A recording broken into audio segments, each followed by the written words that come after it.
차가운 빗방울이 서울의 가장 낮은 곳, 희망이라는 단어마저 사치스러운 달동네의 낡은 슬레이트 지붕을 사정없이 두들겼다. 회색 하늘은 도시 전체를 삼킬 듯 무겁게 내려앉아 있었고, 좁은 골목길마다 고인 흙탕물은 버려진 쓰레기들과 뒤엉켜 역한 냄새를 풍겼다. 아이들의 웃음소리 대신 빗소리와 바람소리만이 가득한 그곳에 안유나라는 이름의 소녀가 있었다. 아이는 낡은 처마 밑에 웅크리고 앉아 무릎 사이에 얼굴을 묻고 있었다.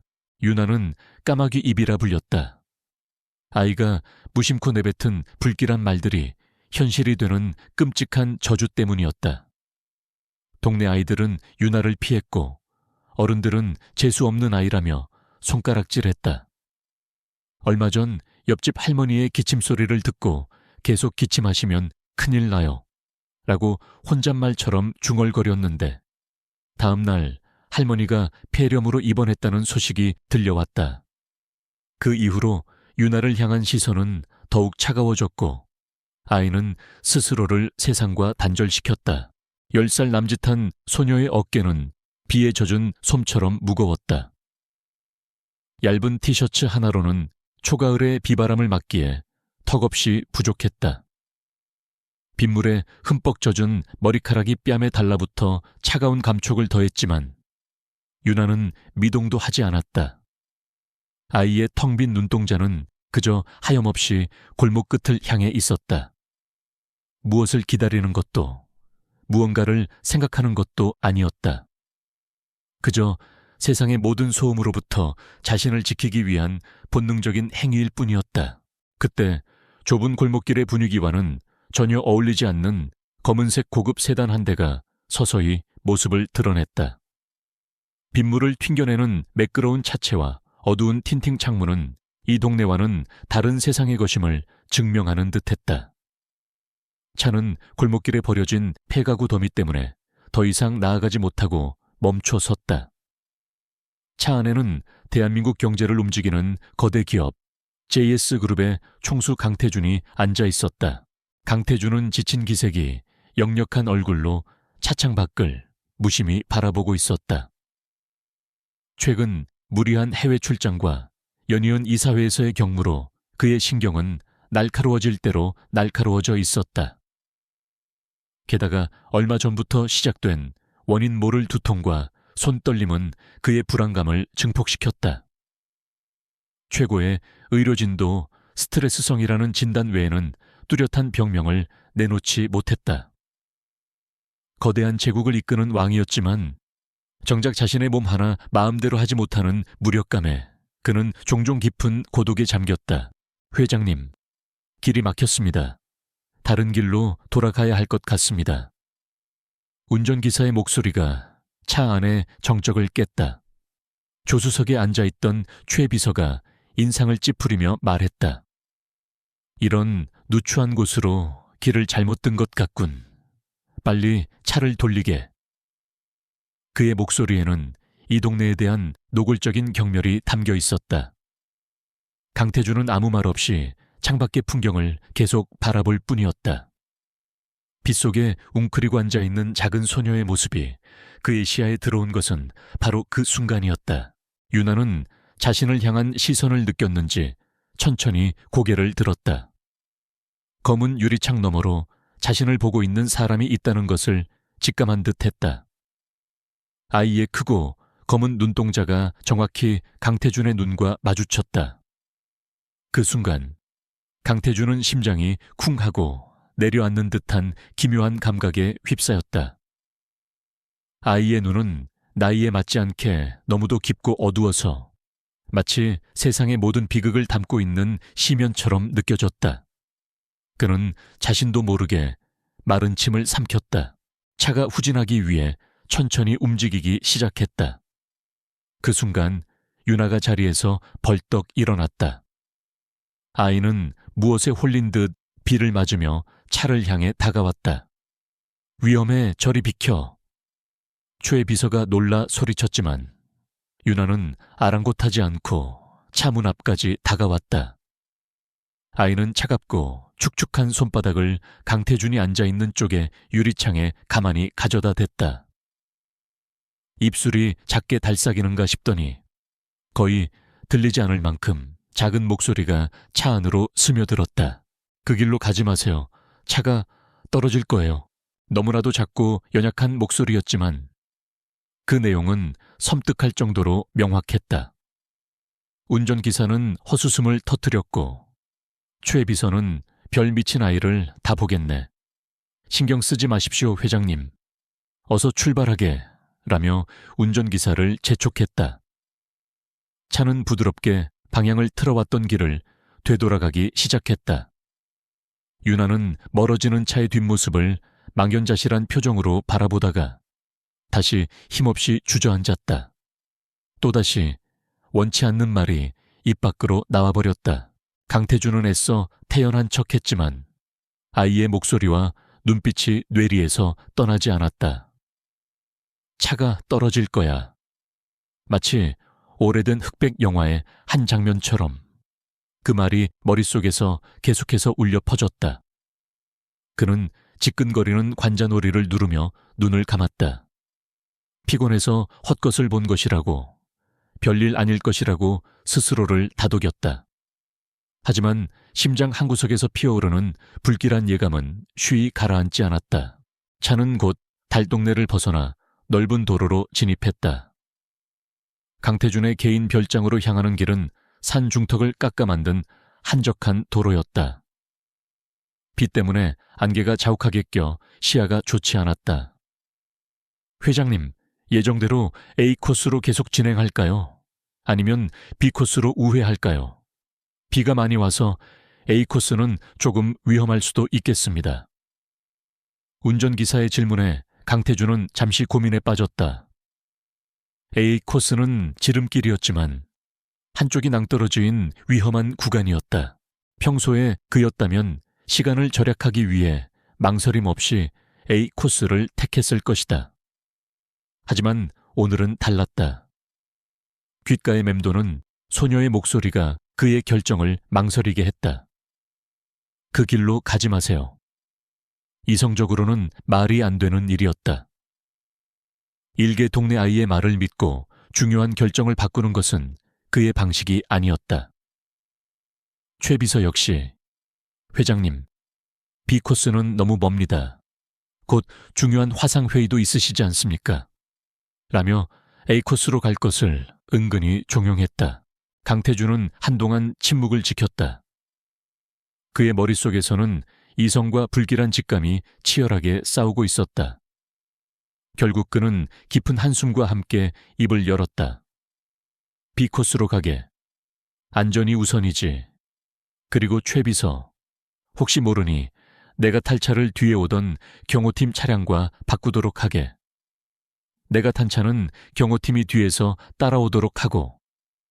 그의 갑작스러운 지시에 최 비서와 운전기사는 의아한 표정을 지었지만 감히 토를 달지는 못했다. 회장의 결정은 곧 법이었다.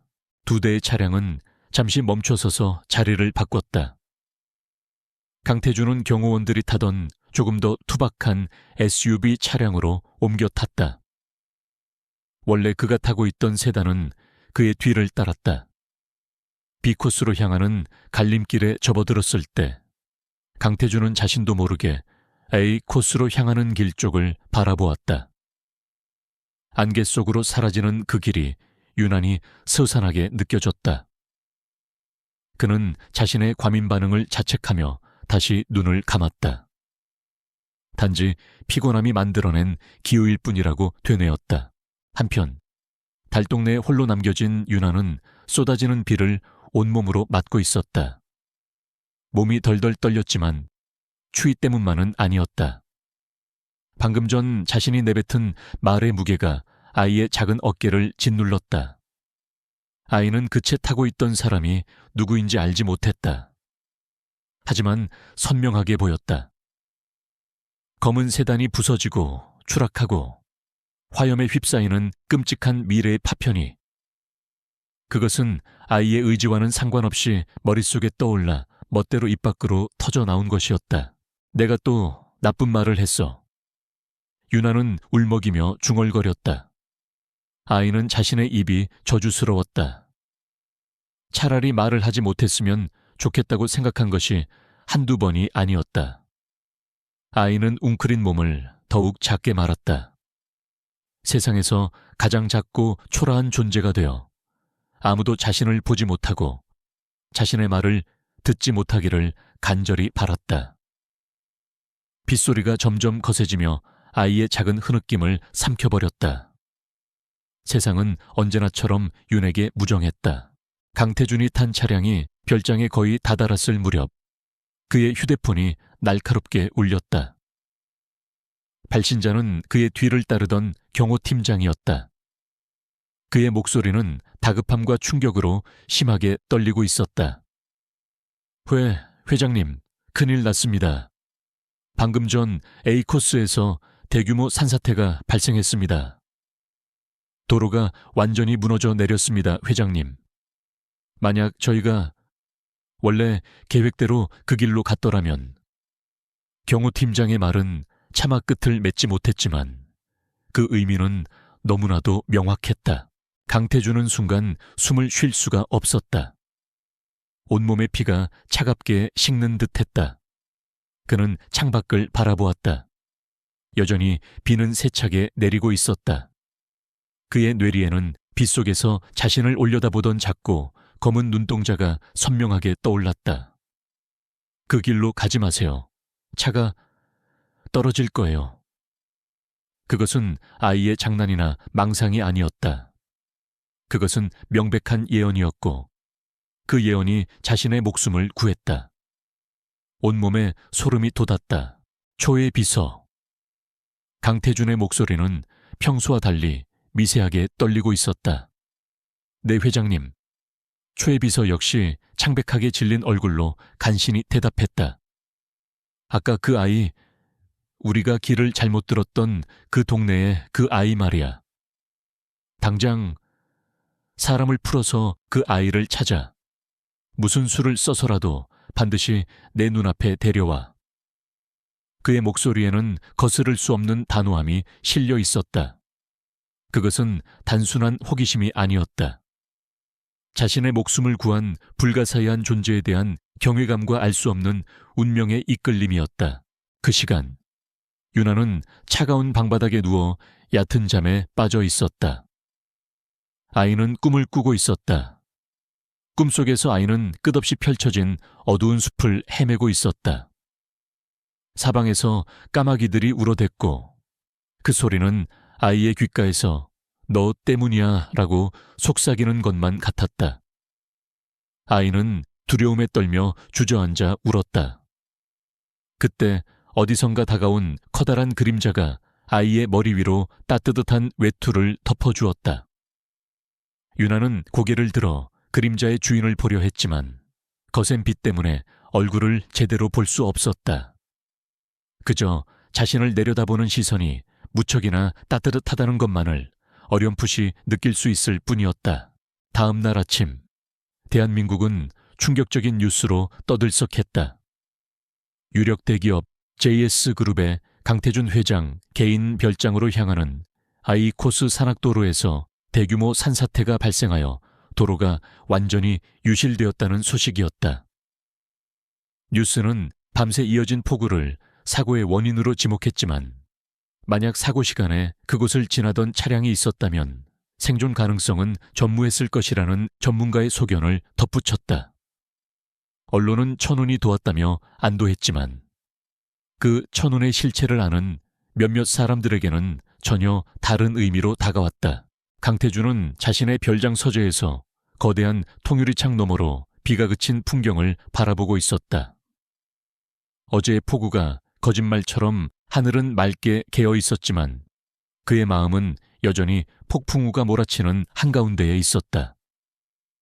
텔레비전에서는 산사태 현장의 처참한 모습이 반복해서 흘러나오고 있었다. 엿가락처럼 휘어진 가드레일, 수십 미터 아래로 쏟아져 내린 토사와 바위들. 자신이 원래 타고 있던, 이제는 텅 빈 채로 주차장에 세워진 검은 세단을 떠올리자 등골이 오싹해졌다. 회장님, 찾고 있습니다. 하지만 쉽지가 않습니다. 보고를 위해 들어온 김 실장이 무거운 표정으로 말했다. 그는 강태준이 가장 신임하는 보안팀의 수장이었다. 어제 그 달동네 일대를 전부 뒤졌지만 아이에 대한 정확한 정보를 아는 사람이 없습니다. 그저 까마귀 입이라고 불리는 재수없는 아이가 있다는 뜬소문만 무성할 뿐입니다. 김 실장의 보고에 강태준은 미간을 찌푸렸다. 그는 어제 자신이 겪은 일이 단순한 우연이나 뜬소문이 아님을 본능적으로 알고 있었다. 뜬소문이든 뭐든 상관없어. 어제 그 아이를 본 우리 경호팀원들의 기억과 CCTV를 전부 동원해서라도 찾아내. 아이의 인상착의 목소리, 모든 것을 데이터화해서 분석해. 이건 단순한 내 변덕이 아니야, 김 실장. 이건 내 목숨에 관한 문제일세. 그의 목소리는 나지막했지만 강철 같은 의지가 담겨 있었다. 김 실장은 더 이상 아무 말 없이 고개를 숙이고 서재를 나섰다. 회장이 저토록 확신에 차 있을 때는 불가능이라도 가능하게 만들어야 한다는 것을 그는 오랜 경험으로 알고 있었다. 같은 시각 서울 중심부의 JS그룹 본사 최고층에 위치한 부회장실. 박진우는 강태준이 바라보던 것과 똑같은 뉴스를 차가운 눈으로 응시하고 있었다. 그의 얼굴에는 어떠한 감정도 드러나지 않았지만 가지런히 모은 손끝이 미세하게 떨리고 있었다. 완벽한 계획이었다. 브레이크 오일 누유를 유도하는 특수 장치와 산사태를 유발할 소형 폭발 장치까지 모든 것이 치밀하게 준비되어 있었다. 자연재해로 위장될 완벽한 사고였다. 어째서? 박진우는 나지막이 읊조렸다. 그의 목소리는 분노라기보다는 순수한 의문에 가까웠다. 어째서 강태준은 예정된 경로를 이탈했는가? 내부 정보 유출을 의심했지만 그럴 가능성은 희박했다. 이번 계획은 극소수의 신복 외에는 아무도 몰랐다. 그는 수화기를 들어 누군가에게 전화를 걸었다. 어젯밤 회장님의 동선을 다시 확인해. 사소한 것 하나라도 놓치지 말고 전부 보고하도록. 왜 경로를 바꿨는지 그 이유를 알아내야겠어. 그의 냉정한 지시가 끝나자마자 비서가 들어와 조심스럽게 보고했다. 부회장님, 회장님께서 오늘 모든 공식 일정을 취소하시고 보안팀에 특별 지시를 내리셨다고 합니다. 달동네에서 어떤 아이를 찾으라는 지시였다고 합니다. 박진우의 눈썹이 꿈틀거렸다. 달동네? 아이? 전혀 예상치 못한 변수였다. 그는 비서를 물리고는 깊은 생각에 잠겼다. 강태준의 경로 변경과 아이를 찾으라는 지시 사이에 어떤 연관성이 있는 것일까? 박진우는 강태준의 사촌 동생이었지만 단 한 번도 그를 형이라 생각한 적이 없었다. 언제나 자신보다 한 발 앞서 모든 것을 차지하는 강태준은 그에게 극복해야 할 거대한 벽이자 증오의 대상이었다. 그는 수년간 가면을 쓴 채 강태준의 가장 충실한 오른팔 행세를 해왔다.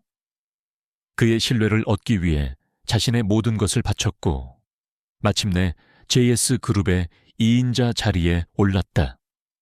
그리고 이제 그 모든 것을 자신의 것으로 만들 마지막 한 걸음만을 남겨두고 있었다. 한편 JS그룹의 보안팀은 강태준의 명령에 따라 달동네를 샅샅이 뒤지기 시작했다. 검은 양복을 입은 남자들이 동네에 나타나자 주민들은 경계심을 드러내며 입을 닫았다. 그들은 아이의 사진 한 장 없이 단지 10살 남짓, 마르고 검은 눈의 여자아이라는 희미한 정보만을 가지고 탐문 수사를 벌여야 했다. 아이들은 낯선 어른들의 모습에 겁을 먹고 도망치기 바빴고 어른들은 귀찮은 일에 엮이기 싫다는 듯 모르쇠로 일관했다. 수색이 난항을 겪던 중 한 가지 공통된 증언이 나오기 시작했다. 그 아이가 나타나면 항상 불길한 일이 생긴다는 것. 그래서 모두가 그 아이를 피한다는 것이었다. 보안팀은 미신 같은 이야기에 반신반의했지만 일단은 그 까마귀 이삐라 불리는 아이의 행방을 쫓기 시작했다. 그들은 유나가 머물고 있다는 낡고 허름한 보육원으로 향했다. 보육원 원장은 술에 취해 있었고 아이들에 대한 정보는 전혀 파악하지 못하고 있었다. 아, 그 재수없는 꼬마? 아마 방구석에 처박혀 있겠지. 어제 비를 쫄딱 맞고 오더니 밤새 끙끙 앓는 소리를 내더군. 원장은 귀찮다라는 듯 손을 휘저으며 말했다. 보안팀 요원들은 굳은 얼굴로 삐걱거리는 복도를 지나 유나의 방문을 열었다. 방 안은 어둡고 축축했으며 곰팡이 냄새가 코를 찔렀다. 얇은 이불 하나를 덮고 작은 몸을 웅크린 채 유나가 얕은 신음을 내뱉으며 누워 있었다. 아이는 밤새 고열에 시달린 듯 얼굴이 온통 붉게 달아올라 있었다. 요원 중 한 명이 조심스럽게 다가가 아이의 이마에 손을 얹었다. 불덩이 같은 열기에 그는 깜짝 놀랐다. 팀장님, 아이 상태가 좋지 않습니다. 당장 병원으로 옮겨야 할 것 같습니다. 김 실장에게 즉시 상황이 보고되었다. 김 실장은 다시 강태준에게 연락을 취했다. 회장님, 아이를 찾았습니다. 하지만 상태가 위중합니다. 고열에 시달리고 있습니다. 강태준은 수화기 너머로 잠시 침묵했다. 그리고 이내 결심한 듯 단호하게 말했다. 우리 그룹 병원으로 즉시 이송해 최고의 의료진을 대기시키고 VIP 병실을 준비하도록. 그리고 아이에 관한 모든 정보는 철저히 보안에 붙이게. 그 아이는 이제부터 내 책임이야. 그의 명령은 신속하게 실행되었다. 잠시 후 달동네의 좁은 골목으로 검은색 앰뷸런스가 조용히 들어섰다. 주민들은 무슨 일인가 싶어 창문 너머로 수군거렸지만 감이 나서서 묻는 사람은 아무도 없었다. 박진우는 자신의 정보망을 통해 강태준의 움직임을 실시간으로 보고받고 있었다. 달동네에서 아이를 찾아 그룹병원 VIP 병실에 입원시켰다는 소식에 그의 의심은 더욱 깊어졌다. 일개고와 소녀에게 베풀기에는 너무나 과한 호의였다. 그는 어제 강태준의 차량이 달동네에 잠시 멈췄다는 사실과 그 직후에 경로를 변경했다는 두 가지 사실을 연결지었다. 그리고 마침내 하나의 가설에 도달했다. 설마 그 아이가 무언가 말을 했고 강태준이 그 말을 믿었다는 건가? 박진우는 피식 웃음을 터뜨렸다. 말도 안 되는 상상이었다. 냉철하고 이성적인 강태준이 그런 비과학적인 말을 믿을 리가 없었다.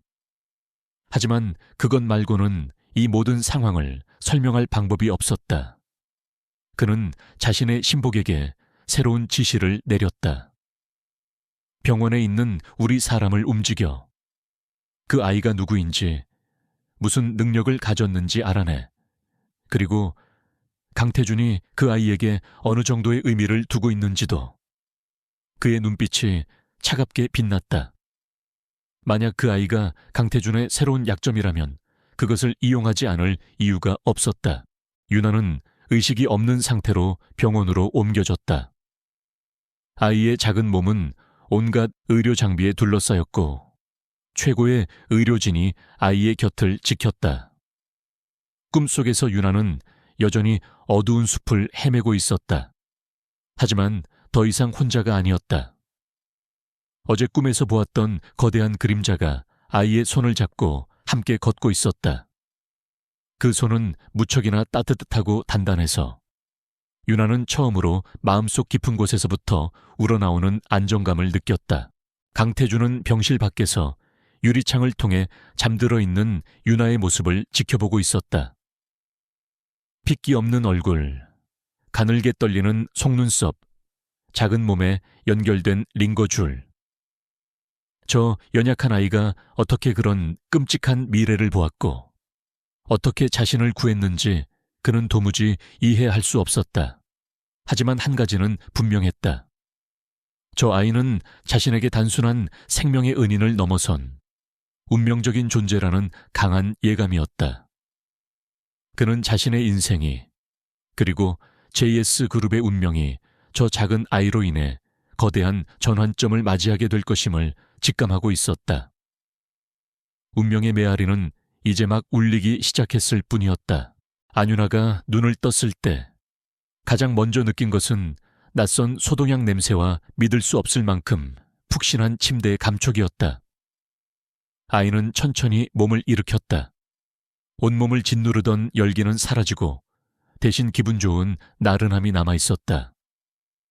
얇고 거친 담요 대신 부드러운 하얀색 이불이 아이의 몸을 덮고 있었다. 창문으로는 눈부신 햇살이 쏟아져 들어왔고 방 안은 온통 아이가 평생 본 적 없는 깨끗하고 하얀색의 가구들로 채워져 있었다. 이곳은 아이가 알던 세상이 아니었다. 일어났구나, 아가씨. 부드러운 목소리와 함께 하얀 유니폼을 입은 간호사가 들어왔다. 그녀는 윤아의 임에 손을 대보며 다정하게 웃었다. 열은 완전히 내렸네. 의사 선생님께서 곧 오실 거야. 배고프지? 먹고 싶은 거 있니? 윤아는 아무 말도 하지 못하고 그저 고개만 저었다. 경계심과 두려움으로 가득 찬 아이의 눈빛에 간호사는 안쓰러운 표정을 지으며 따뜻한 수프가 담긴 그릇을 침대 옆 테이블에 놓아주었다. 잠시 후 육중한 문이 소리 없이 열리고 한 남자가 안으로 들어왔다. 윤아는 숨을 멈췄다. 어제 빗속에서 보았던 검은 세단 안에 앉아있던 바로 그 남자였다. 남자는 값비싼 정장을 입고 있었지만 어딘지 모르게 지쳐 보이는 얼굴이었다. 그는 윤아와 눈이 마주치자 잠시 멈칫하더니 이내 천천히 다가와 침대 옆 의자에 조용히 앉았다. 방 안에 무거운 침묵이 흘렀다. 윤아는 자기도 모르게 이불을 꽉 움켜쥐었다. 자신이 한 말 때문에 혼나러 온 것이라고 생각했다. 몸은 좀 어떠냐? 강태준이 먼저 침묵을 깼다. 그의 목소리는 생각보다 부드러웠다. 윤아는 대답 대신 고개를 푹 숙였다. 의사에게 들었다. 영양 상태가 너무 안 좋아서 열이 심했다고. 제대로 먹지도 잠을 자지도 못한 모양이구나. 그의 말에는 희미한 안타까움이 묻어 있었다. 그는 아이를 다그치러 온 것이 아니었다. 그저 확인하고 싶었다. 자신의 눈앞에 있는 이 작고 연약한 존재가 대체 누구인지. 강태준은 깊은 한숨을 내쉬고는 본론을 꺼냈다. 어제 네가 한 말 덕분에 내가 살았다. 그 말을 듣는 순간 윤아는 고개를 번쩍 들었다. 아이의 검은 눈동자가 놀라움으로 커다랗게 뜨였다. 살았다고? 자신의 말이 사람을 살렸다고. 늘 불행과 재앙만을 불러오던 자신의 저주받은 입이 처음으로 누군가에게 도움이 되었다는 사실을 아이는 믿을 수가 없었다. 차가 정말로 떨어졌어요. 아이는 간신히 목소리를 쥐어짰다. 그래, 네가 말한 그대로 길이 무너져 내렸다. 만약 내가 네 말을 듣지 않았더라면 지금 나는 이 세상 사람이 아니었을 거다. 강태준은 아이의 눈을 똑바로 바라보며 말했다. 그의 시선에는 더 이상 경계심이나 의심이 없었다. 오직 순수한 경외감과 호기심만이 남아있었다. 어떻게 알았던 거지? 말해줄 수 있겠니? 나는 널 비난하려는 게 아니야. 그저 알고 싶을 뿐이다. 윤아는 망설였다. 자신의 비밀을 말하면 이 사람도 다른 사람들처럼 자신을 괴물 보듯 하거나 미친 아이 취급할 것이 분명했다. 하지만 그의 진지한 눈빛은 아이에게서 용기를 끌어냈다. 아이는 떨리는 목소리로 아주 어렸을 때부터 가끔씩 눈앞에 나쁜 일들이 그림처럼 보였다고. 그것을 말하면 항상 현실이 되었다고. 그래서 모두가 자신을 까마귀입이라 부르며 피했다고 털어놓았다. 아이의 목소리는 점점 작아졌고 끝내 눈물이 차올랐다. 이야기를 듣는 내내 강태주는 아무 말도 하지 않았다. 그는 그저 묵묵히 아이의 고통을 들어주었다. 아이의 이야기는 비현실적이었지만 그는 그것이 사실임을 자신의 목숨으로 증명하지 않았는가. 그는 아이의 능력이 축복이 아닌 감당하기 힘든 짐이자 끔찍한 저주였음을 깨달았다. 그는 아이에 대한 연민과 함께 깊은 책임감을 느꼈다. 어쨌든 자신이 아이를 이 낯선 곳으로 데려온 장본인이었으니까 이제 아무도 널 그렇게 부르지 못할 거다. 강태준이 단호하게 말했다. 그는 자리에서 일어나 윤에게 손을 내밀었다. 나와 함께 가자. 내가 너의 보호자가 되어주겠다. 너에게 안전한 집과 따뜻한 음식을 주고 널 지켜주겠다. 더 이상 혼자 두려움에 떨게 하지 않겠다고 약속하지. 그의 제안은 너무나 갑작스럽고 현실성 없게 들렸지만 유나는 그의 내민 손에서 그의 눈빛에서 거짓 없는 진심을 보았다. 유나는 잠시 망설였다. 이 남자를 따라 나서는 것은 지금까지의 모든 것을 버리고 완전히 새로운 세상으로 들어가는 것을 의미했다. 두려웠다. 하지만 동시에 아이의 마음속에서 작은 희망에 싹이 트고 있었다. 처음이었다. 자신의 능력을 알고도 자신을 피하지 않은 사람. 오히려 자신을 지켜주겠다고 말하는 사람. 유나는 천천히 자신의 자꾸 앙상한 손을 들어 그의 커다란 손 위에 올려놓았다. 그 순간 아이는 처음으로 누군가와 연결되어 있다는 기묘한 감각을 느꼈다. 박진우는 강태준이 직접 병원에 나타나 아이를 데리고 퇴원했다는 보고를 받았다. 심지어 자신의 개인 저택으로 아이를 데려갔다는 사실에 그의 표정은 차갑게 굳었다. 고작 구화 하나 때문에 직접 움직인단 말인가. 그는 이해할 수 없었다. 강태준은 결코 감상적인 인물이 아니었다. 그의 모든 행동에는 철저한 계산과 이유가 있었다. 그 아이에게는 분명 무언가 특별한 것이 있었다. 박진우는 반드시 그 비밀을 파헤쳐야만 했다. 강태준의 차는 서울 시내가 한눈에 내려다 보이는 언덕 위에 위치한 거대한 저택으로 향했다. 유나는 차창에 이마를 기댄 채 빠르게 스쳐 지나가는 화려한 도시의 풍경을 멍하니 바라보았다. 모든 것이 꿈만 같았다. 며칠 전까지만 해도 비를 맞으며 차가운 골목에 웅크리고 있던 자신이 지금은 대한민국에서 가장 부유한 남자 중 한 명의 차에 타고 그의 집으로 가고 있다니. 아이는 이것이 혹시 또 다른 불행의 시작은 아닐까 두려웠다. 차는 육중한 철문을 지나 잘 가꾸어진 정원 안으로 들어섰다. 저택은 마치 동화 속에 나오는 성처럼 거대하고 웅장했다. 차에서 내린 유나를 집사 GNG와 수많은 사용인들이 나와 정중하게 맞이했다. 그들은 모두 유나를 아가씨라고 부르며 고개를 숙였다. 유나는 이런 대접에 익숙하지 않아 어쩔 줄 몰라 하며 강태준의 등 뒤로 숨었다. 강태준은 아이의 어깨를 부드럽게 감싸 안으며 사용인들에게 말했다. 이 아이는 오늘부터 나와 함께 지낼 안유나 양이다. 나의 손님이자 곧 나의 가족이 될 아이이니 모두들 예의를 다해 모시도록. 그의 선언에 사용인들은 놀란 기색을 감추지 못했지만 누구도 감히 이의를 제기하지는 못했다.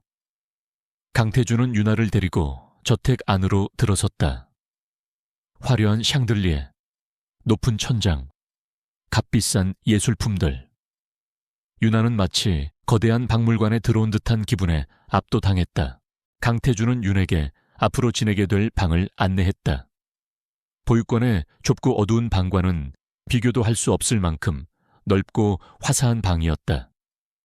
방 한쪽에는 아이의 몸집만 한 고민형이 놓여 있었고 다른 쪽에는 예쁜 옷들로 가득 찬 옷장이 있었다. 여기서 편히 쉬도록 해라. 필요한 것이 있으면 언제든 집세게 말하고 저녁에 다시 오겠다. 강태준은 그 말을 남기고 방을 나갔다. 혼자 남겨진 유나는 한동안 방 한가운데에 우두커니 서 있었다. 그러다 천천히 고민형에게 다가가 조심스럽게 품에 안았다. 인형의 부드러운 감촉에 아이는 그만 참았던 울음을 터뜨리고 말았다.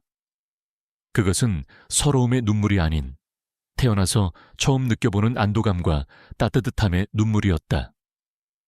운명의 수레바퀴는 그렇게 새로운 방향으로 굴러가기 시작했다. 황금 세장 속에서의 첫 며칠은 윤에게 혼란 그 자체였다. 아이는 매일 아침 거위털, 이불의 부드러움을 느끼며 잠에서 깼고 잠자리에 들 때까지 이름 모를 수많은 어른들의 보살핌을 받았다.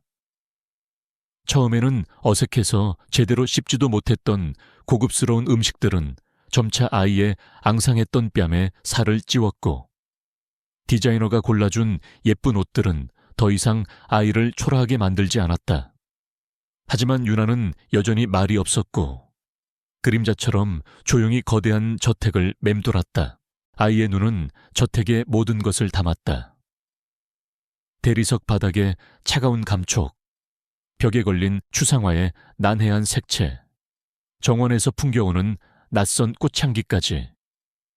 모든 것이 아름다웠지만 동시에 아이를 옥죄는 거대한 감옥처럼 느껴지기도 했다. 이곳의 사람들은 모두 친절했지만 그들의 눈빛 속에는 감추지 못하는 호기심과 미묘한 경계심이 서려 있었다. 유나는 이곳에서도 자신이 여전히 이방인이며 언제든 다시 버려질 수 있는 존재라는 것을 본능적으로 느끼고 있었다.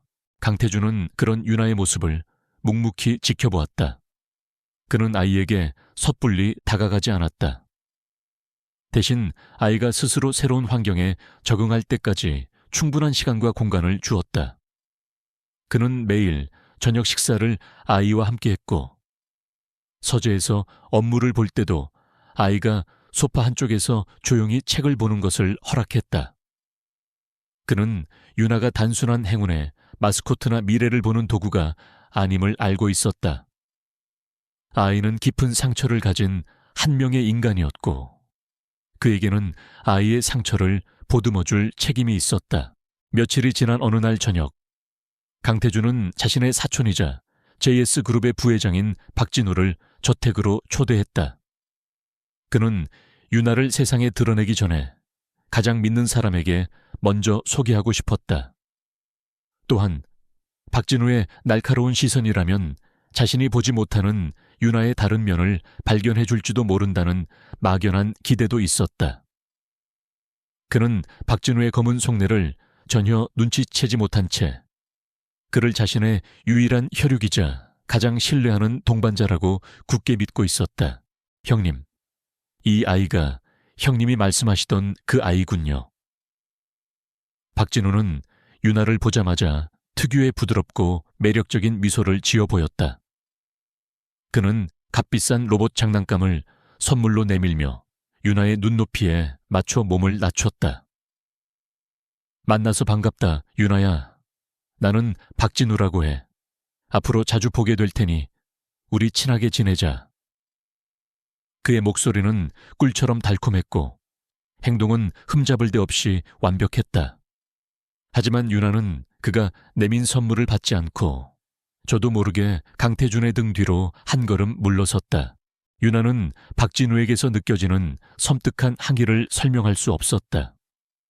겉으로는 허없이 상냥하고 따뜻해 보였지만 그의 웃는 눈동자 안에는 차갑고 끈적이는 무언가가 도사리고 있는 것 같았다.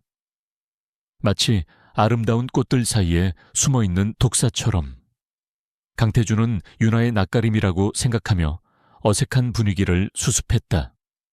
아직 낯선 사람이 익숙하지 않아서 그렇네. 이해해주게. 박진우는 아무렇지도 않다는 듯 웃으며 일어섰지만 그의 눈빛은 순간 차갑게 빛났다. 저녁 식사 시간 내내 박진우는 유나를 세심하게 관찰했다. 아이는 거의 말을 하지 않았고 음식에도 거의 손을 대지 않았다. 그저 겁먹은 작은 동물처럼 주변의 눈치를 살필 뿐이었다. 박진우는 속으로 코웃음을 쳤다. 저렇게 평범하고 나약해 보이는 아이가 정말로 형님의 목숨을 구했단 말인가? 그는 강태준이 사고의 충격으로 잠시 이성을 잃고 미신에 빠졌을 가능성도 염두에 두었다. 그렇다면 이 아이를 이용해 강태준을 정신적으로 더욱 고립시킬 수도 있을 터였다. 식사가 끝난 후 강태준은 서재에서 박진우와 회사 현안에 대해 이야기를 나누었다. 그때 마침 해외 자회사에서 긴급한 화상 전화가 걸려왔다. 최근 인수를 고려하던 작은 바이오 기업 노바셀의 공장에서 원인 불명의 사고가 발생했다는 보고였다. 피해 규모는 어느 정도인가? 강태준이 심각한 표정으로 묻는 동안 소파 구석에서 조용히 동화책을 보던 유나의 시선이 허공의 한 지점에 고정되었다. 아이는 갑자기 책을 떨어뜨렸다. 유나의 눈앞에는 시뻘건 불길에 휩싸인 공장의 모습과 검은 연기가 피어오르는 환상이 스쳐 지나갔다. 아이는 자신도 모르게 작은 목소리로 중얼거렸다.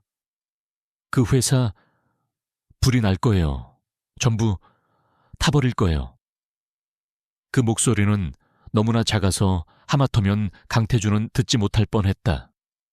하지만 바로 옆에 있던 박진우의 귀에는 그 말이 똑똑히 들렸다. 그는 유나를 의심스러운 눈초리로 쳐다보았다. 강태준은 화상 통화를 급히 마무리하고 윤에게 다가갔다. 유나야, 방금 뭐라고 했니? 불이라니 그게 무슨 말이냐? 유나는 그제야 자신이 무슨 말을 했는지 깨닫고 겁에 질린 표정으로 입을 다물었다. 또다시 저주받은 입이 멋대로 움직여버린 것이다. 박진우는 어이없다는 듯 웃었다. 형님, 아이가 하는 말에 너무 신경 쓰지 마십시오. 아마 뉴스에서 본 것을 이야기하는 것이겠죠. 노바셀은 이미 사고가 발생했다고 하지 않습니까? 하지만 강태준의 생각은 달랐다. 그는 유나의 겁에 질린 눈동자에서 단순한 아이의 장난이 아닌 과거 자신을 구했던 그날의 섬뜩한 확신을 보았다. 그는 즉시 김 실장에게 전화를 걸었다. 김 실장, 지금 즉시 노바셀 공장 인근의 소방서와 경찰서에 익명으로 연락해서 대형 화재 발생 가능성을 경고하게. 가스 누출이나 전기 합선 등 모든 가능성을 점검하라고 전해. 이건 명령이야. 그의 단호한 지시에 박진우는 놀란 표정을 감추지 못했다. 형님, 제정신이십니까? 고작 아이의 말 한마디 때문에 이런 소란을 피우시다니요. 만약 아무 일도 일어나지 않으면 JS그룹의 체면만 깎이게 될 겁니다. 박진우가 강하게 만류했지만 강태준은 흔들리지 않았다. 내 체면보다 중요한 것이 사람의 목숨이야. 그리고 나는 유나를 믿는다. 강태준의 확신에 찬 대답에 박진우는 더 이상 아무 말도 할 수 없었다. 그는 분노와 불안이 뒤섞인 복잡한 감정으로 유나를 노려보았다. 저 아이는 생각보다 훨씬 위험한 존재일지도 모른다. 그리고 2시간 후 믿을 수 없는 소식이 전해졌다. 강태준의 경고를 받고 긴급 점검에 나섰던 노바셀 공장 측이 낡은 전선 피복이 벗겨져 대규모 누전이 발생하기 직전의 상황을 발견했다는 것이다. 전문가들은 만약 이것을 발견하지 못했다면 공장 전체가 전소될 뻔한 아찔한 상황이었다고 전했다. 이 뉴스는 즉시 언론을 통해 보도되었고 JS그룹의 익명의 제보 덕분에 대형 참사를 막을 수 있었다며 칭찬이 쏟아졌다. 강태준은 서재 의자에 깊숙이 몸을 묻은 채 눈을 감았다. 온몸에 전율이 흘렀다. 2번째였다. 유나의 말이 또다시 현실이 되어 수많은 사람들의 목숨과 막대한 재산을 구했다. 이제 더 이상 의심의 여지가 없었다. 유나의 능력은 진짜였다. 그는 유나를 보호해야 할 연약한 존재로만 생각했던 자신의 생각이 짧았음을 깨달았다. 아이는 어쩌면 신이 자신에게 보낸 경고이자 기회일지도 몰랐다. 반면 자신의 사무실로 돌아온 박진우는 서류를 집어던지며 참았던 분노를 터뜨렸다. 그의 완벽한 포커페이스는 무너지고 증오와 초조함으로 일그러진 본 모습이 드러났다. 말도 안 돼. 이건 우연일 리가 없어. 그는 미친 사람처럼 중얼거렸다. 그 아이는 진짜 미래를 보는 능력을 가졌다. 그것은 과학적으로 설명할 수 없는 그의 통제 범위를 벗어난 최악의 변수였다. 강태준이 저 아이를 곁에 두는 한 자신의 어떤 계획도 사전에 간파당할 수 있었다. 박진우는 책상 위에 놓인 유나의 신상 파일을 집어들었다. 안유나, 나이 10세 추정, 부모 미상, 보육권 출신. 기록은 너무나도 깨끗해서 오히려 비현실적이었다. 그는 이 보잘것없는 아이 하나 때문에 자신의 수십 년 계획이 물거품이 될 수도 있다는 사실에 참을 수 없는 모욕감을 느꼈다. 까마귀 입이라. 좋다. 그렇다면 그 입을 영원히 다물게 해주는 수밖에. 그의 눈빛이 살기로 번뜩였다. 이제 유나는 그에게 제거해야 할 명확한 목표이자 가장 시급한 위협이 되었다. 노바셀 공장 화재 사건 이후 강태준의 저택에는 이전과는 다른 무거운 긴장감이 감돌았다. 강태준은 외부와의 모든 접촉을 최소화하고 대부분의 시간을 저택 내의 비밀 서재에서 보냈다. 그곳은 완벽한 방음시설과 최첨단 보안 시스템을 갖춘 오직 그와 김 실장만이 존재를 아는 공간이었다. 그는 더 이상 자신의 목숨을 위협하는 배후를 막연한 외부의 적으로 치부하지 않았다. 유나의 두 번째 예언은 그에게 끔찍한 확신을 심어주었다. 산사태는 사고가 아니었어. 명백한 살인 시도였네. 강태준이 낮은 목소리로 말했다. 그의 앞에는 산사태 현장과 관련된 모든 자료가 펼쳐져 있었다. 김 실장은 굳은 얼굴로 고개를 끄덕였다. 조사 결과 사고 현장에서 미세한 폭발물의 흔적이 발견되었습니다. 누군가 폭우를 이용해 자연재해로 위장하려 한 것이 분명합니다.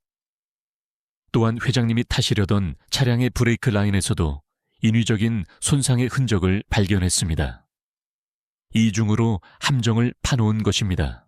강태준은 눈을 감았다. 모든 것이 사실이었다. 누군가가 치밀한 계획에 자신의 목숨을 노렸다. 분노가 치밀어 올랐지만 그는 애써 감정을 억누르고 냉철하게 상황을 분석하기 시작했다. 범인은 나의 동선을 정확히 알고 있었고 보안 시스템을 무력화시킬 수 있는 내부 정보를 가졌어. 그리고 내가 죽었을 때 가장 큰 이득을 볼 사람이지.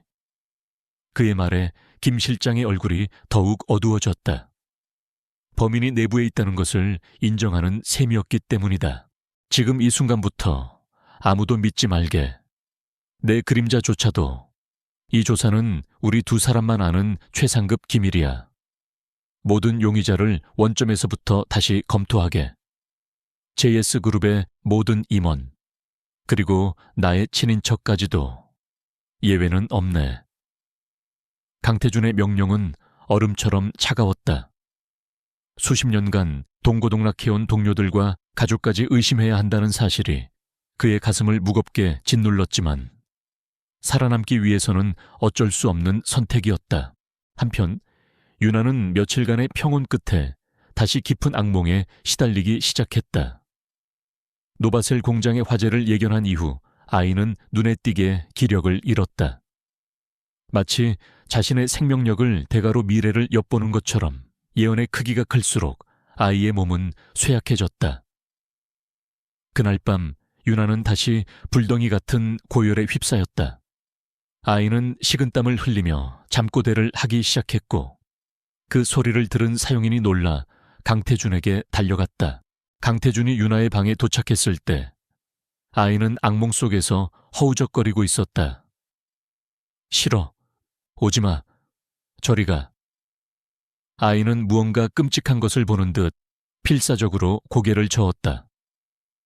강태준은 급히 의사를 부르려다 아이의 입에서 흘러나오는 단어들의 걸음을 멈췄다. 아이의 잠꼬대는 단순한 헛소리가 아니었다. 그것은 또 다른 형태의 불길하고 섬뜩한 예언이었다. 밤, 집안에서 뱀이 허물을 벗고 있어요. 반짝이는 비늘, 독이 든 이빨. 유나는 흐느끼며 중얼거렸다. 아이는 마치 눈앞에서 그 광경을 보는 것처럼 몸서리를 쳤다. 강태주는 온몸의 피가 차갑게 식는 것을 느꼈다. 뱀, 집안, 허물을 벗는다. 단어 하나하나가 그의 심장에 비수처럼 박혔다. 이것은 산사태나 화재처럼 구체적인 사건에 대한 경고가 아니었다. 훨씬 더 교활하고 본질적인 위협에 대한 경고였다. 배신자는 외부에 있는 것이 아니라 바로 자신의 가장 가까운 곳, 집안에 도사리고 있었다. 그리고 그 뱀은 허물을 벗고 본색을 드러낼 준비를 하고 있었다. 강태준의 머릿속이 복잡하게 돌아가기 시작했다. 그는 무의식적으로 자신의 측근들을 하나씩 떠올렸다. 수십 년간 함께 회사를 키워온 임원들, 겉으로는 충성을 다하지만 속을 알 수 없는 친척들, 그리고 언제나 자신의 곁에서 힘이 되어주었던 유일한 혈육 박진우. 강태준은 고개를 저었다. 진우일 리가 없다. 그는 누구보다 자신을 잘 따랐고 회사를 위해 헌신해온 동생이었다. 그를 의심하는 것은 스스로를 부정하는 것과 같았다. 하지만 유나의 말은 그의 이성적인 판단력을 뒤흔들었다. 아이는 단 한 번도 틀린 적이 없었다. 그는 밤새 유나의 곁을 지켰다. 아이의 고통스러운 신음소리를 들으며 그는 자신의 경고했던 신뢰의 세계에 균열이 가기 시작했음을 느꼈다. 다음 날부터 강태준의 태도는 미묘하게 변했다. 그는 여전히 박진우를 신뢰하는 것처럼 행동했지만 그의 모든 말과 행동을 예의주시하기 시작했다. 그는 의도적으로 회사의 기밀 정보를 흘리며 박진우의 반응을 떠보았고 중요한 결정에 대해 그의 의견을 물으며 그 속에 숨겨진 의도를 파악하려 애썼다. 두 사람 사이에는 눈에 보이지 않는 팽팽한 심리전이 시작되었다. 박진우는 맹수처럼 예리한 감각을 가진 남자였다. 그는 강태준의 미세한 변화를 즉시 감지했다. 자신을 대하는 태도는 여전히 부드러웠지만 그 눈빛 속에는 이전에는 없었던 날카로운 경계심이 서려 있었다. 눈치챘나? 박진우는 불안해졌다. 하지만 자신의 계획은 완벽했다. 증거는 아무것도 없었다. 그는 강태준의 변화가 그저 산사태 사고의 후유증이거나 혹은 그 기분 나쁜 아이 때문일 것이라고 애써 스스로를 안심시켰다. 오히려 그는 지금이 기회라고 생각했다. 강태준이 심리적으로 흔들릴 때 더욱 과감하게 자신의 세력을 넓혀야 했다. 그는 이사회 의원들을 개별적으로 만나 강태준의 최근 불안정한 상태를 은근히 흘리며 자신의 편으로 끌어들였다. 또한 회사의 주요 프로젝트들을 자신의 라인에 있는 임원들에게 맡기며 실질적인 권력을 장악해 나가기 시작했다. 그는 뱀처럼 조용하고 은밀하게 움직이며 강태준의 제국을 안에서부터 서서히 좀먹어 들어갔다. 며칠 후 열이 내린 유나는 강태준의 서재에서 그림을 그리고 있었다. 아이는 커다란 도화지에 검은색 크레파스로 무언가를 열심히 그리고 있었다. 강태준은 그런 아이의 모습을 물끄러미 바라보다가 도화지 가득 그려진 것이 수많은 뱀이라는 것을 발견하고는 섬뜩한 기분에 휩싸였다. 그때 박진우가 예고 없이 서재로 들어왔다. 그는 환하게 웃으며 윤에게 다가가 아이가 그린 그림을 들여다보았다. 우리 유나는 뱀을 좋아하는구나. 하지만 이렇게 검은 뱀만 그리면 무섭지 않니? 다음에는 아저씨가 예쁜 꽃뱀을 그려줄게. 박진우는 농담을 던지며 유나의 머리를 쓰다듬으려 했다. 그 순간 윤아가 날카롭게 소리치며 그의 손을 피했다. 만지지 마세요. 아이는 경멸과 공포가 뒤섞인 눈으로 박진우를 노려보았다.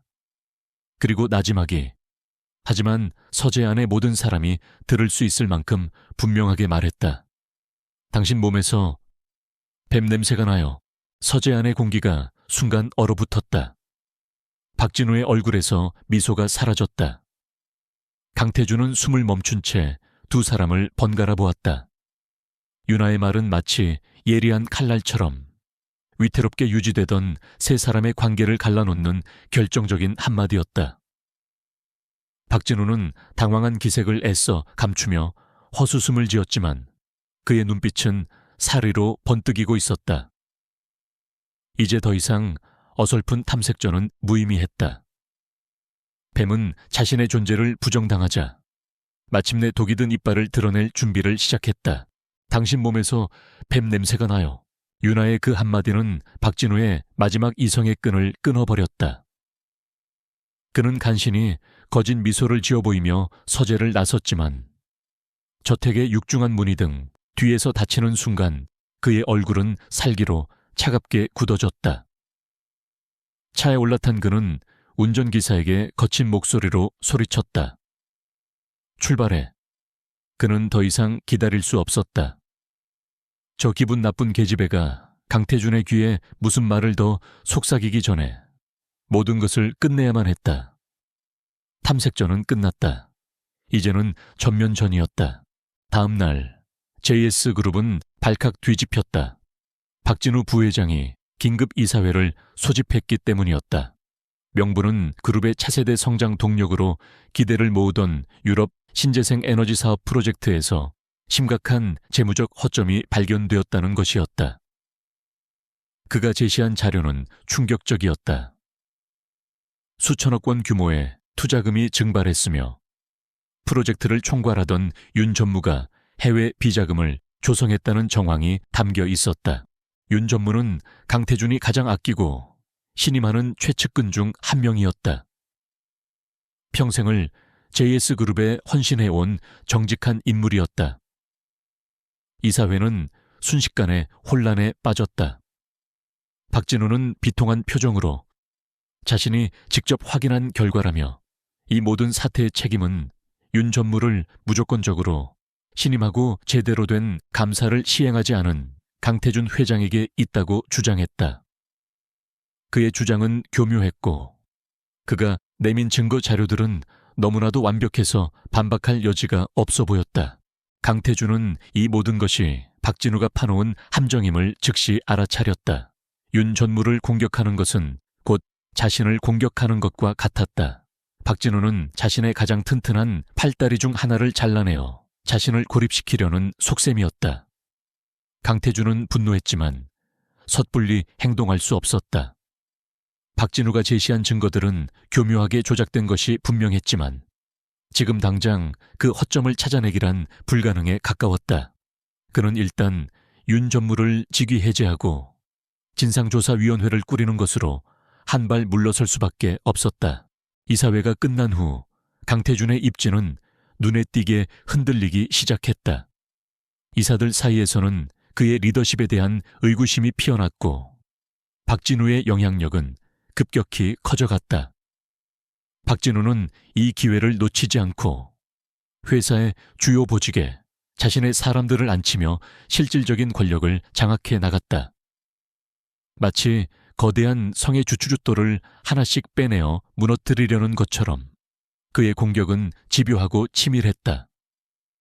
강태준과 김 실장의 비밀 조사는 더욱 긴박하게 돌아갔지만 박진우는 꼬리를 잡히지 않는 노련한 뱀과 같았다. 박진우의 공격은 회사 내부에만 머무르지 않았다. 그는 윤아의 심리를 흔들기 위한 비열한 수단도 동원했다. 어느 날 저녁 뉴스에는 윤아가 지내던 낡은 보유권에 대한 고발 기사가 보도되었다. 비위생적인 환경, 원장의 횡령 의혹, 아동 방임 문제 등이 적나라하게 폭로되었다. 뉴스를 본 윤아의 얼굴은 하얗게 질렸다. 비록 끔찍한 곳이었지만 그곳은 유나가 세상에서 유일하게 알고 있던 집이었다. 뉴스를 본 유나는 며칠 동안 식사도 제대로 하지 못하고 방 안에 틀어박혔다. 아이는 이 모든 것이 자신 때문이라고 자책했다. 자신이 그곳을 떠나왔기 때문에 자신과 관련된 사람들이 불행해졌다고 생각했다. 강태준은 뉴스의 배후에 박진우가 있다는 것을 직감하고 분노했지만 유나를 위로해줄 말을 찾지 못했다. 박진우의 공격은 유나의 가장 약한 부분, 즉 죄책감을 파고든 악랄한 수였다. 하지만 박진우는 유나를 과소평가했다. 그의 비열한 공격은 유나를 좌절시키는 대신 아이의 마음속에 잠들어 있던 작은 불씨를 지폈다. 유나는 깨달았다. 자신이 이렇게 무력하게 숨어있는 한 자신과 자신이 아끼는 사람들은 계속해서 공격받을 것이라는 사실을 더 이상 두려워하고만 있을 수는 없었다. 아이는 처음으로 자신의 능력을 저주가 아닌 무기로 사용해야겠다고 결심했다. 그날 밤 유나는 침대에 앉아 눈을 감고 정신을 집중했다. 늘 예고 없이 찾아오던 불길한 환상들을 이번에는 스스로 불러내려 애썼다. 머리가 깨질 듯 아팠고 눈앞에서는 의미를 알 수 없는 혼란스러운 이미지들이 폭풍처럼 휘몰아쳤다. 아이는 포기하지 않고 마음속으로 단 하나의 질문을 되뇌었다. 어떻게 하면 강태준 아저씨를 도울 수 있을까? 어떻게 하면 저 나쁜 뱀 아저씨를 이길 수 있을까? 얼마나 시간이 흘렀을까? 수많은 이미지의 파편들 속에서 유독 선명하게 빛나는 하나의 이미지가 아이의 뇌리에 박혔다. 그것은 복잡한 서류도 불타는 건물도 아니었다. 아주 작고 평범한 낡은 열쇠 하나였다. 열쇠의 머리 부분에는 독특한 문양이 새겨져 있었다. 날개를 펼친 작은 새 모양의 문양. 그 이미지는 짧은 순간 스쳐 지나갔지만 유나는 그것이 모든 문제의 핵심이라는 것을 직감했다. 유나는 비틀거리며 침대에서 내려와 서재로 향했다. 강태준은 밤늦도록 홀로 서재에서 골머리를 앓고 있었다. 문을 열고 들어온 유나의 창백한 얼굴에 그는 깜짝 놀랐다. 유나는 아무 말 없이 책상으로 다가가 떨리는 손으로 종이 위에 무언가를 그리기 시작했다. 아이는 방금 전 자신이 환상 속에서 보았던 날개 달린 새 문양이 새겨진 열쇠를 온 힘을 다해 똑같이 그려냈다. 그림을 완성한 유나는 종이를 강태준에게 내밀었다. 아이의 눈빛은 이전과는 비교할 수 없을 만큼 강렬하고 단호했다. 이것을 찾아야 해요. 아이의 목소리는 작았지만 흔들림이 없었다. 이 열쇠가 저 나쁜 아저씨를 이길 수 있는 유일한 방법이에요. 강태준은 아이가 건넨 낯선 열쇠 그림을 내려다보았다. 그것이 무엇을 의미하는지, 어디에 있는 것인지 전혀 알 수 없었다. 하지만 그는 아이의 눈빛에서 거짓 없는 진실의 무게를 느꼈다. 작은 까마귀는 이제 더 이상 불길한 예언을 속삭이는 존재가 아니었다. 스스로 운명에 맞서 싸우기로 결심한 작은 전사였다. 유나가 그린 날개 달린 새 문양의 열쇠 그림. 그것은 거대한 어둠 속에서 발견한 한 줄기 빛과 같았다. 강태준은 즉시 김 실장에게 그림을 넘겼다.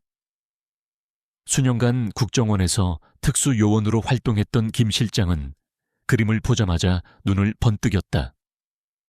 그는 잠시 고민하더니 조심스럽게 입을 열었다. 회장님, 이것은 지금은 사라진 스위스의 한 비밀금고 은행의 로고와 거의 일치합니다. 은행이라기보다는 부호들의 비자금이나 검은 돈을 전문적으로 관리해주던 창고에 가까운 곳이었습니다. 김 실장의 말에 강태준의 머릿속에 흩어져 있던 퍼즐 조각들이 맞춰지기 시작했다. 박진우, 그의 수십 년에 걸친 완벽한 위선. 그 모든 것을 가능하게 했던 막대한 자금의 출처가 바로 저 열쇠 너머에 숨겨져 있을 터였다. 하지만 금고의 존재를 아는 것만으로는 부족했다. 뱀을 굴 밖으로 끌어내기 위해서는 뱀이 스스로 움직일 수밖에 없는 결정적인 미끼가 필요했다. 강태준의 눈빛이 차갑게 빛났다. 이제는 방역의 시간이었다. 그는 완벽한 덫을 설계하기 시작했다. 며칠 후 대한민국 재계에 거대한 소문이 퍼지기 시작했다. JS그룹이 미국의 최첨단 AI 기술 기업인 에이서 X 와의 대규모 합병을 추진하고 있다는 것이었다. 에이서 X는 업계의 판도를 바꿀 혁신적인 기술을 보유한 기업으로 수많은 글로벌 기업들이 눈독을 들이고 있던 곳이었다. 만약 JS그룹이 이 합병을 성사시킨다면 강태준의 그룹 내 입지는 그 누구도 넘볼 수 없을 만큼 견고해질 터였다. 이 소문은 박진우의 귀에도 당연히 들어갔다. 그는 처음에는 헛소문이라 치부했다. 최근 자신의 공격으로 수세에 몰린 강태준이 그런 거대한 프로젝트를 추진할 여력이 없을 것이라 판단했기 때문이다. 하지만 곧이어 JS그룹이 공식적으로 합병 추진을 발표하고 강태준이 직접 미국으로 출국하여 에이서 X의 CEO와 만나는 사진이 언론에 대대적으로 보도되자 그의 생각은 바뀌었다. 강태준, 궁지에 몰리니 마지막 발악을 하는군. 그는 강태준의 이런 무리수가 오히려 그를 파멸로 이끌 것이라 확신했다. 강태준이 설계한 덫의 핵심은 바로 속도와 자금이었다. 그는 에이서 X와의 합병 계약 조건에 일주일 내로 JS그룹 유럽지사에 예치된 자금으로 거액의 계약금을 지불해야 한다는 독소 조항을 일부러 흘렸다. 이 정보는 박진우가 매수해둔 임원을 통해 그의 귀로 흘러 들어갔다. 박진우의 비밀 금고가 바로 JS그룹 유럽지사의 복잡한 페이퍼 컴퍼니들 뒤에 숨겨져 있다는 사실을 강태준은 이미 파악하고 있었던 것이다. 박진우는 이 정보를 보고받고 비웃음을 터뜨렸다. 강태준이 무리하게 합병을 추진하느라 자신의 비밀 자금이 숨겨진 금맥을 스스로 건드리게 된 셈이었다. 하지만 동시에 그는 초조해졌다. 만약 회사가 공식적으로 자산 매각 절차에 들어가면 자신의 비자금 흐름이 회계 감사팀에 포착될 위험이 있었다. 그는 합병이 무산되기 전에 혹은 강태준이 더 미친 짓을 벌이기 전에 자금을 안전한 곳으로 옮겨야만 했다. 그의 탐욕과 교만함이 스스로 덫 안으로 걸어 들어가도록 만들고 있었다.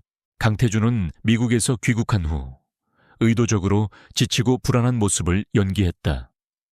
그는 이 사회에서 합병의 장밋빛 미래를 역설했지만 그의 얼굴에는 초조함이 역력했다. 박진우는 그런 강태준의 모습을 보며 승리를 확신했다. 그는 이 사회에서 강태준의 계획을 조목조목 비판하며 무리한 합병 추진이 회사 전체를 위기로 몰아넣을 수 있다고 경고했다. 그의 논리는 정연했고 많은 이사들이 그의 의견에 동조하기 시작했다. 모든 것이 박진우의 시나리오대로 흘러가는 듯 보였다.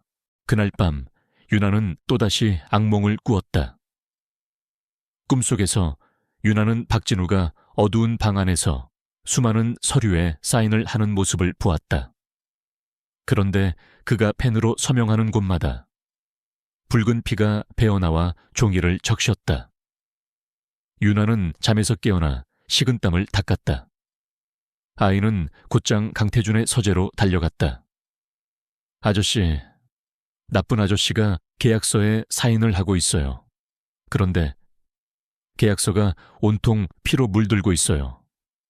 아이의 목소리는 공포로 떨리고 있었다.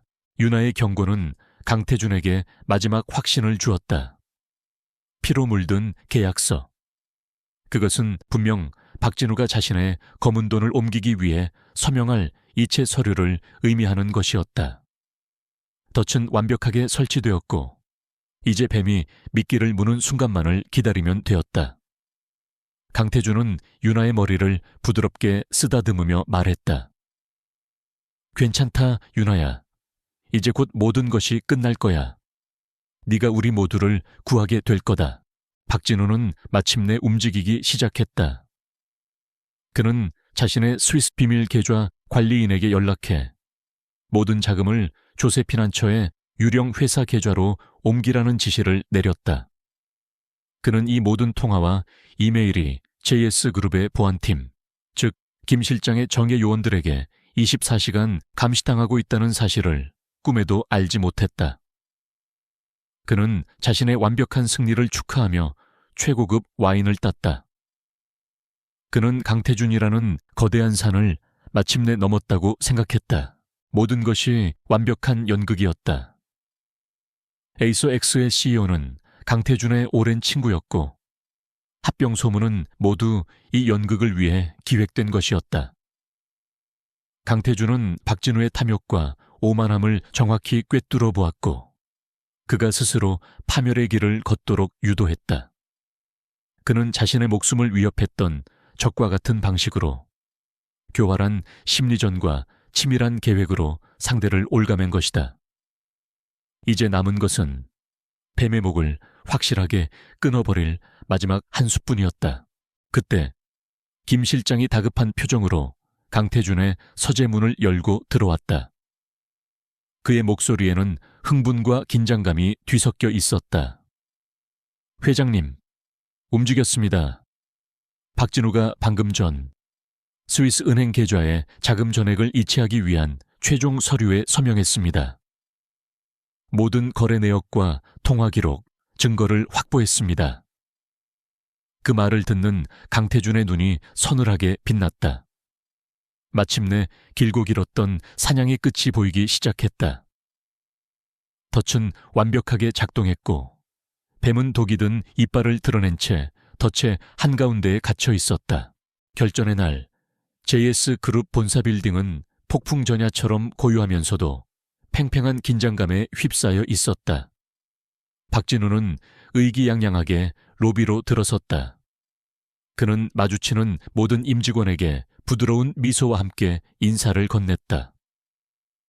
오늘 이후로 자신이 이 거대한 제국의 새로운 주인이 될 것이라는 확신에 찬 승리자의 여유였다. 잠시 후 강태준이 모습을 드러냈다. 그의 얼굴은 수척했고 걸음걸이는 무거워 보였다.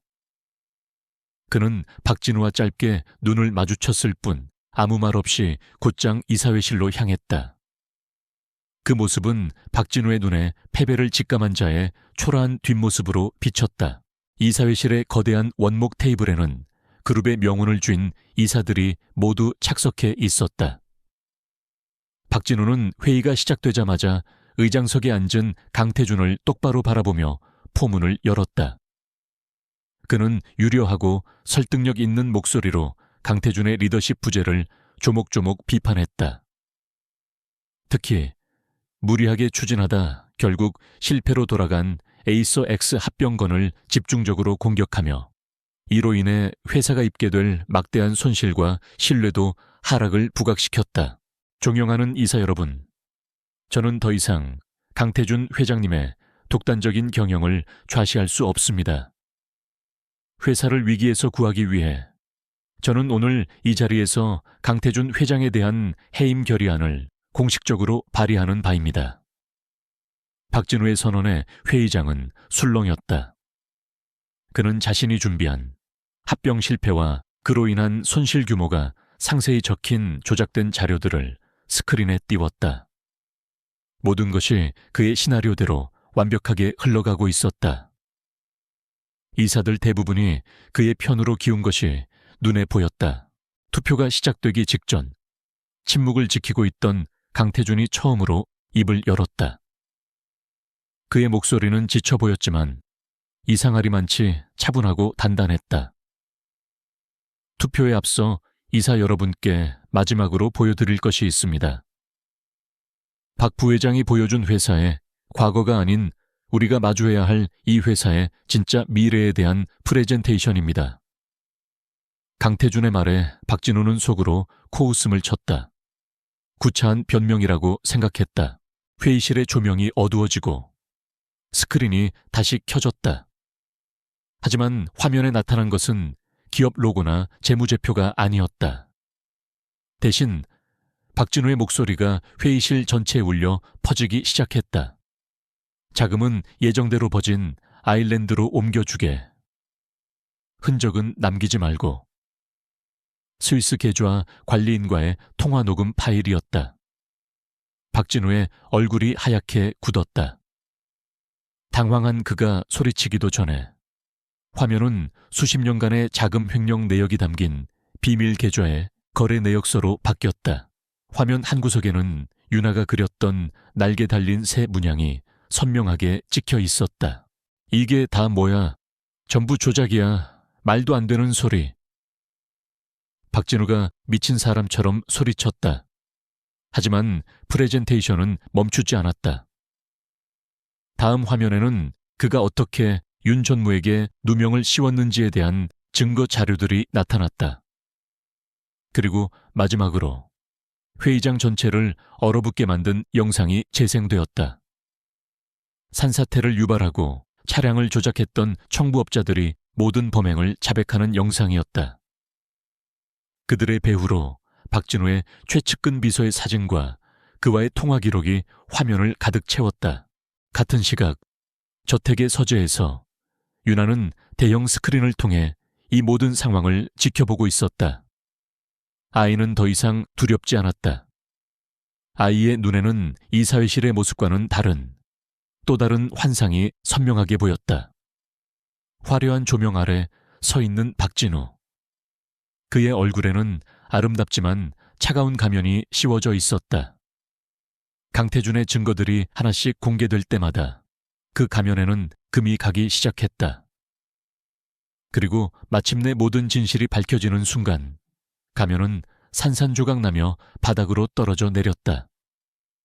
가면 아래에서 드러난 것은 증오와 탐욕으로 일그러진 추악한 괴물의 얼굴이었다. 가면이 빛 아래에서 깨지고 있어요. 윤아가 나지막이 읊조렸다. 회의실의 조명이 다시 켜졌을 때 모든 이사들은 경악과 혐오가 뒤섞인 눈으로 박진우를 바라보고 있었다. 그는 완전히 무너져 내린 채 아무 말도 하지 못하고 거친 숨만 몰아쉬고 있었다. 강태준이 자리에서 일어나 그에게 다가갔다. 그의 눈에는 분노가 아닌 깊은 슬픔과 연민이 담겨 있었다. 진우야, 대체 무엇을 위해 이 모든 것을 배신해야만 했나? 형의 마지막 질문에 박진우는 끝내 아무 대답도 하지 못했다. 그 순간 굳게 닫혀있던 이사회실의 문이 열리고 김 실장과 보안팀 요원들 그리고 검찰 수사관들이 들이닥쳤다. 모든 퇴로는 차단되었다. 박진우는 마지막 발악처럼 강태준에게 달려들려 했지만 건장한 요원들에게 즉시 제압당했다. 불과 몇 분 전까지만 해도 이 제국의 새로운 왕이 될 것이라 확신했던 남자는 이제 차가운 수갑을 찬 채 초라한 범죄자로 전락해 있었다. 박진우가 수사관들에게 끌려나가며 강태준을 돌아보았다. 그의 눈빛에는 후회나 반성은 없었다. 오직 자신을 파멸시킨 그 어린 계집애에 대한 섬뜩한 증오만이 남아있을 뿐이었다. 강태준은 묵묵히 그의 마지막 모습을 지켜보았다. 수십 년간 이어져 온 거짓된 신뢰와 우애가 끝나는 순간이었다. 길고 길었던 암투는 마침내 끝이 났고 화려했던 이사회실의 드라마는 막을 내렸다. 이제 남은 것은 배신이 남긴 깊은 상처를 수습하는 일뿐이었다. 박진우 부회장의 긴급 체포 소식은 대한민국 재계에 거대한 쓰나미를 몰고 왔다. JS그룹의 주가는 개장과 동시에 폭락했고 본사 아픈 진실을 요구하는 기자들로 인산인해를 이루었다. 수십 년간 쌓아올린 신뢰의 탑이 한순간에 무너져 내리는 듯했다. 그룹 내부는 혼란과 불안에 휩싸였고 모두가 앞으로 닥쳐올 거대한 후폭풍에 숨을 죽였다. 하지만 강태준은 흔들리지 않았다. 그는 사적인 배신감에 잠겨 있을 시간이 없었다. 폭풍의 한가운데에서 그는 선장으로서 더욱 굳건히 키를 잡아야만 했다. 그는 사건 다음 날 모든 것을 투명하게 공개하는 기자회견을 자청했다. 수많은 카메라 플래시 앞에서 그는 박진우의 모든 범죄 사실과 그룹 내부의 부패를 인정하고 국민과 주주들에게 깊이 고개 숙여 사죄했다. 그의 정직하고 단호한 대응은 오히려 시장에 긍정적인 신호를 주었고 끝없이 추락하던 주가는 조금씩 하락을 멈추기 시작했다. 그날 이후 JS그룹에는 대대적인 숙청 작업이 시작되었다. 강태준은 김 실장 팀이 확보한 박진우의 비밀 장부를 근거로 그의 비호 아래 부정을 저질러 온 모든 임원들을 가차없이 해고했다. 그 빈자리는 능력 있고 정직한 젊은 인재들로 채워졌다. 누명을 썼던 윤 전무는 모든 혐의를 벗고 명예롭게 복귀했으며 강태준의 절대적인 신임 아래 그룹의 핵심적인 역할을 맡게 되었다. 피를 흘리는 아픈 과정이었지만 썩은 부위를 도려내지 않고는 새살이 돋아날 수 없었다. 회사 일이 어느 정도 정리되어 가던 어느 날 저녁, 강태준은 저택 정원에서 홀로 앉아있는 윤아를 발견했다. 아이는 밤하늘의 별을 보며 깊은 생각에 잠겨 있었다. 강태준은 조용히 다가가 아이의 옆에 앉았다. 낮 동안의 강인한 총수의 모습은 온데간데 없고 깊은 피로와 슬픔에 잠긴 한 남자의 얼굴만이 남아있었다. 모든 것이 꿈만 같구나. 그가 나지막이 말했다. 제가 아저씨를 더 힘들게 만든 건 아닐까요? 윤아가 조심스럽게 물었다. 아이는 박진우의 몰락과 회사의 혼란이 자신의 말 한마디에서 시작되었다는 죄책감을 느끼고 있었다. 강태준은 고개를 저으며 아이의 작은 어깨를 감싸 안았다. 아니, 너는 나를 구한 거야. 나뿐만이 아니라 썩어가던 이 회사 전체를 구한 거다. 네가 아니었다면 나는 여전히 독사의 바로 옆에서 잠을 자고 있었겠지. 그는 처음으로 윤에게 자신의 속마음을 털어놓았다. 최고라는 자리에 지독한 외로움, 아무도 믿을 수 없었던 불안감, 그리고 유일하게 믿었던 혈육에게 배신당한 깊은 상처까지. 그의 고백을 들으며 윤아는 처음으로 강태준이라는 남자의 거대한 갑옷 아래 숨겨진 연약한 내면을 보았다. 아이는 아무 말 없이 그의 손을 꼭 잡아주었다. 그것은 아이가 할 수 있는 최선의 위로였다. 며칠 후 강태준은 윤아를 자신의 서재로 불렀다. 그는 책상 위에 놓인 서류 한 뭉치를 아이에게 내밀었다. 윤아야, 나는 이제 너의 단순한 보호자를 넘어서 진짜 가족이 되고 싶다. 그가 내민 것은 입양 서류였다. 네가 나의 딸이 되어주겠니? 법적으로나 마음으로나 온전한 나의 가족이 되어주었으면 한다. 그의 목소리는 조금 떨리고 있었다. 거대한 기업을 상대로 단판을 짓던 총수의 모습이 아니었다. 한 아이에게 조심스럽게 마음을 고백하는 아버지의 모습이었다. 윤아는 서류와 강태준의 얼굴을 번갈아 보았다. 눈물이 차올라 시야가 흐려졌다. 태어나서 처음으로 가족이라는 단어의 따뜻함을 느꼈다. 버려지고 손가락질받고 저주받았다고 생각했던 자신의 인생에 찾아온 가장 눈부신 선물이었다. 아이는 말없이 고개를 격하게 끄덕였다.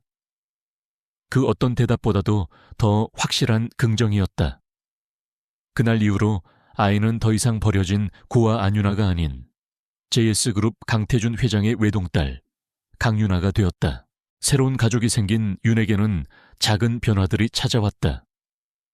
강태준은 아이가 자신의 특별한 능력을 더 이상 두려워하지 않도록 영재 아동을 위한 심리 상담 프로그램을 받게 해주었다.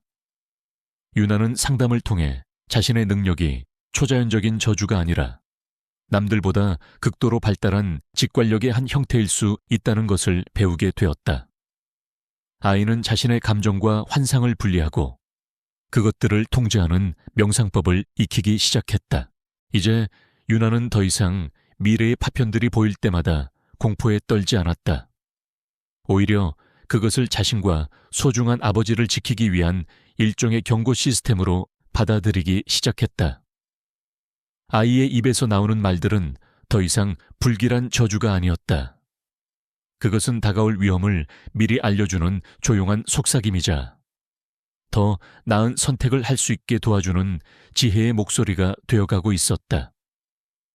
까마귀 잎의 저주는 사랑이라는 이름 아래 마침내 축복으로 변해가고 있었다.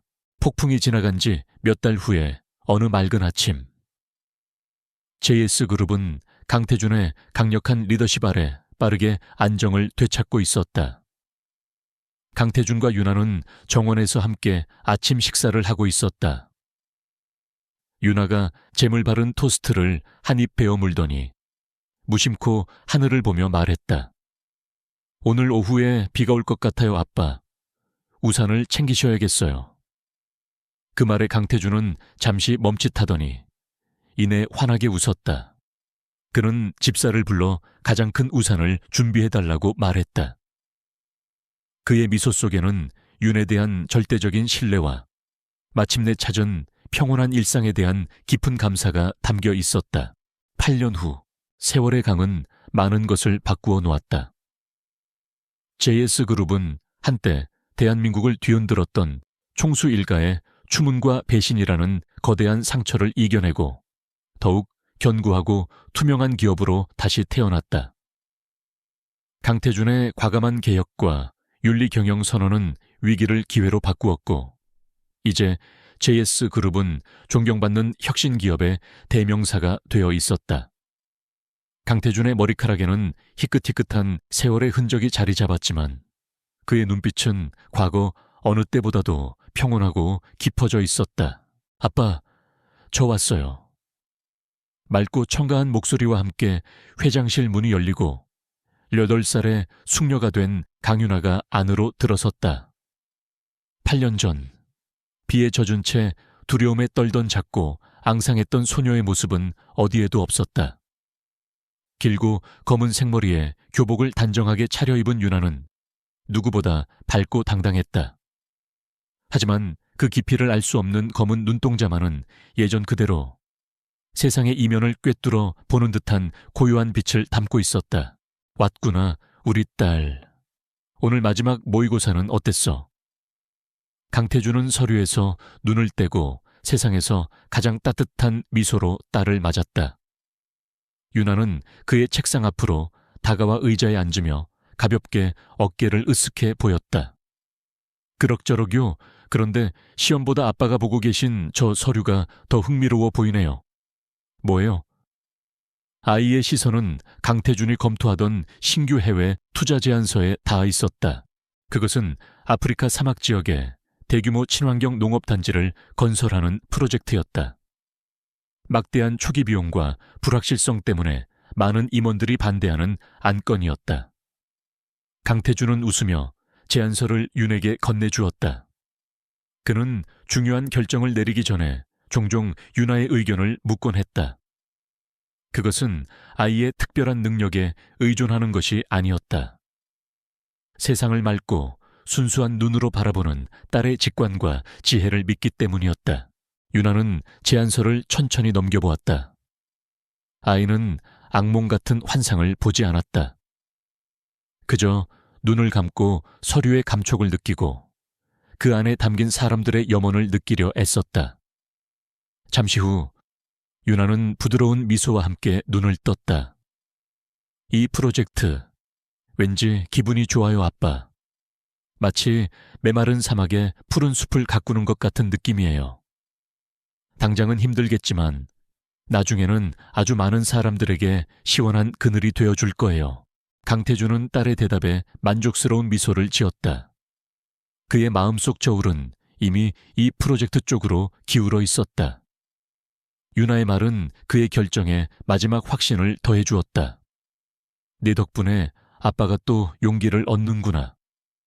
그는 자리에서 일어나 창가로 다가가 서울의 정형을 내려다보았다. 가끔은 믿기지가 않아. 8년 전 내가 저 도시의 어두운 골목에서 너를 만나지 못했다면 지금의 나는 어땠을까? 그의 회상에 유나도 그의 곁으로 다가와 섰다. 아이는 더 이상 과거를 아파하지 않았다. 모든 것은 제자리를 찾아간 것뿐이에요.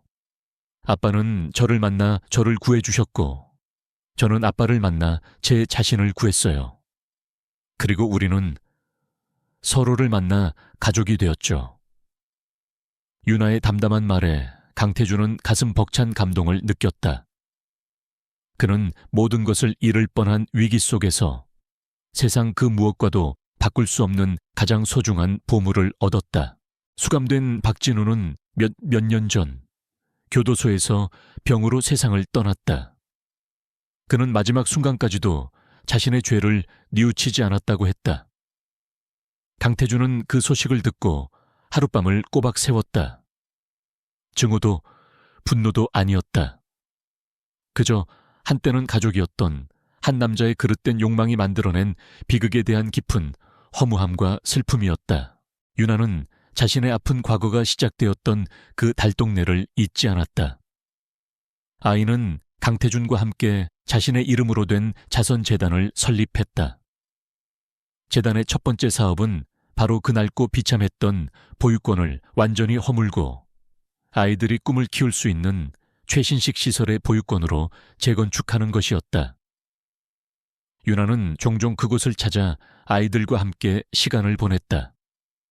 아이들에게 유나는 까마귀 잎이 아닌 희망을 선물하는 기다리 언니였다.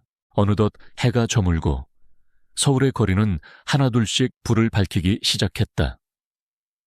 강태준과 유나는 회장실의 넓은 발코니에 서서 아름다운 도시의 야경을 함께 바라보고 있었다. 8년 전 한 사람은 이 도시의 정점에서 가장 외로운 왕이었고 다른 한 사람은 이 도시의 가장 낮은 곳에서 버림받은 아이였다. 결코 만날 수 없을 것 같던 두 사람은 운명의 기이한 이끌림으로 만나 서로의 상처를 보듬는 가족이 되었다. 유나야. 강태준이 다정하게 딸의 어깨를 감싸 안았다. 응, 아빠. 유나가 그의 품에 살며시 기댔다. 앞으로도 잘 부탁한다, 아빠의 미래를. 그의 말에 유나는 활짝 웃었다. 아이는 더 이상 미래를 속삭이지 않았다. 미래는 더 이상 두려움과 공포의 대상이 아니었기 때문이다. 아이는 그저 아버지를 꼭 껴안으며 말했다. 우리의 미래는 아주 많이 행복할 거예요. 그 목소리에는 세상 그 어떤 예언보다도 강한 사랑과 믿음의 힘이 실려 있었다. 붉게 물든 노을 아래 두 사람의 그림자가 하나로 합쳐지며 길게 늘어졌다. 그것은 과거의 아픔을 이겨내고 마침내 완전한 행복을 찾은 한 가족의 평화로운 모습이었다.